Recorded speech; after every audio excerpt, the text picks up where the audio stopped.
Hello friends, नमस्ते। मैं doctor Shivam Singh, paediatric physiotherapist from Gorakhpur, Uttar Pradesh. इस वीडियो में आपको एक ऐसे पेरेंट से मिलवाएंगे, एक ऐसे माता पिता से मिलवाएंगे कि जिनके बच्चे को भी सेरेब्रल पाल्सी की प्रॉब्लम थी। बच्चा जो है चल नहीं पाता था, ठीक से खड़ा नहीं होता था, बच्चे में बहुत सारी दिक्कतें थी। और कहते हैं कि अगर कोई चीज़ ठान लें कि हमें करना है तो उसे ठीक होने से कोई भी रोक नहीं सकता है। और ऐसा ही पेरेंट्स ने किया जो हमारे टच में रहे और हमारे सेंटर पर जो है रेगुलर थेरेपी नहीं करा पाए, अपने बच्चे का ट्रीटमेंट नहीं करा पाए क्योंकि जो जॉब में होने की वजह से टाइम नहीं मिल पाया। लेकिन हमारे टच में रहे, महीने 2 महीने पे एक बार दिखाने के लिए आप आते हैं। लेकिन फिर भी आज बच्चे में इतना अच्छा इंप्रूवमेंट आया है, देखकर बहुत खुशी हुई कि बच्चा इतना अच्छा रिस्पॉन्स कर रहा है, बच्चा इतना अच्छे से चल रहा है।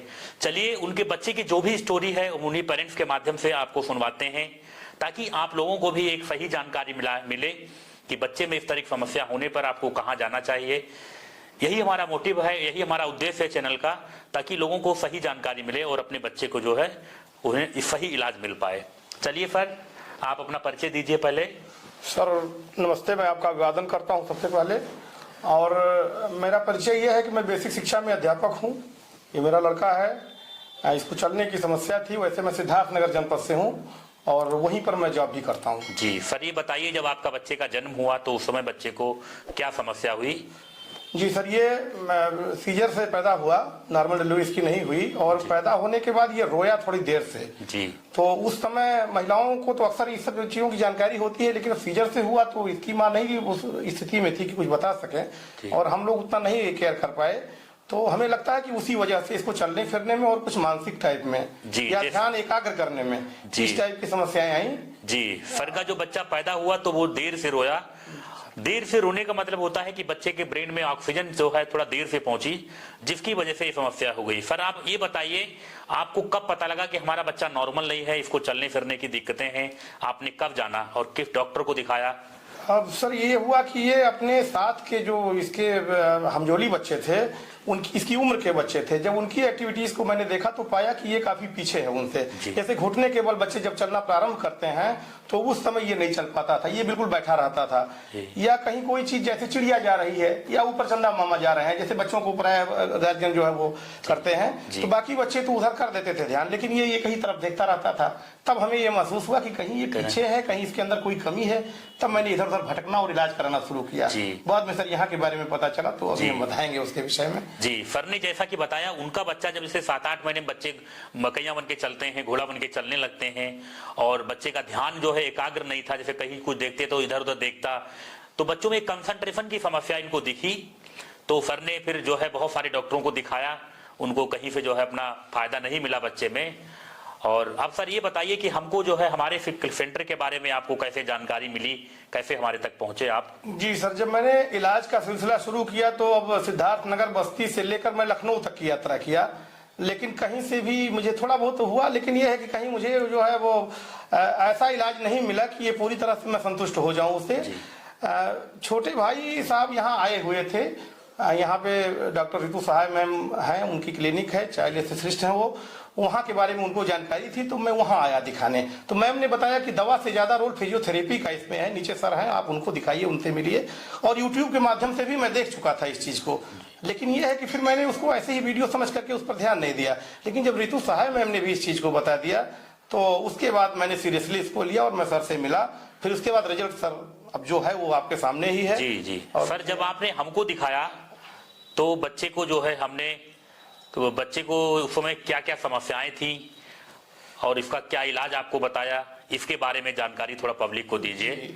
ये जब मैं यहाँ पहुंचा तो ये चलने की स्थिति में तो बहुत थोड़ा था, बहुत कम था, प्राय गिर जाता था चलते चलते। बैलेंसिंग की बहुत बड़ी समस्या थी। किसी एक निश्चित स्थान को बता दीजिए कि यहाँ तक जाना है तो वहां ना जाकर कहीं और चला जाता था। इस टाइप की काफी समस्याएं थी, हम लोग परेशान थे। लेकिन सर के इलाज से, और इलाज क्या फिजियोथेरेपी से, मैं तो ये कह रहा हूं कि अगर मैं पूरा समय दिया होता तो ये सफलता मुझे और पहले ही मिल गई होती, लेकिन मेरी व्यस्तताएं इसमें बाधक बन गई, मैं पूरा समय नहीं दे पाया। लेकिन फिर भी आज मैं पूरी तरह संतुष्ट हूं। और ये बच्चा हमारा कॉन्वेंट स्कूल मैंने एडमिशन करा दिया और किसी भी बच्चे से पीछे नहीं है इस समय।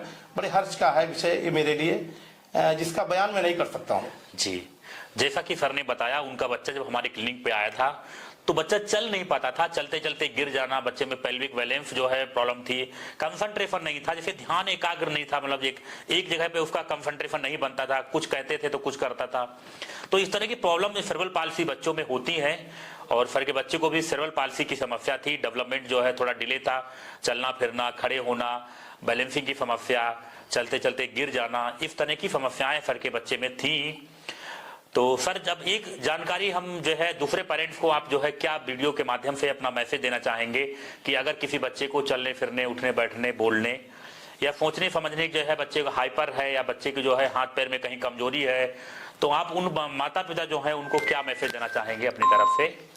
सर, ये अगर बाकी जांचें नॉर्मल हैं और जगह आप दिखा चुके हैं, कहीं से कोई लाभ नहीं हो रहा है और इस तरह की समस्या पहचान में आ जाता है कि सेरेब्रल पाल्सी है, तो इसका एकमात्र उपाय फिजियोथेरेपी है। और इसके लिए गोरखपुर में सर का सेंटर एकमात्र बड़ा ही उत्कृष्ट और जो है अच्छी सेवा देने वाला सेंटर है। अगर यहाँ आप लोग, बाकी गार्जियन से मेरा ये निवेदन है कि यहाँ एक बार वो जरूर आएँ और पधारें यहाँ पर।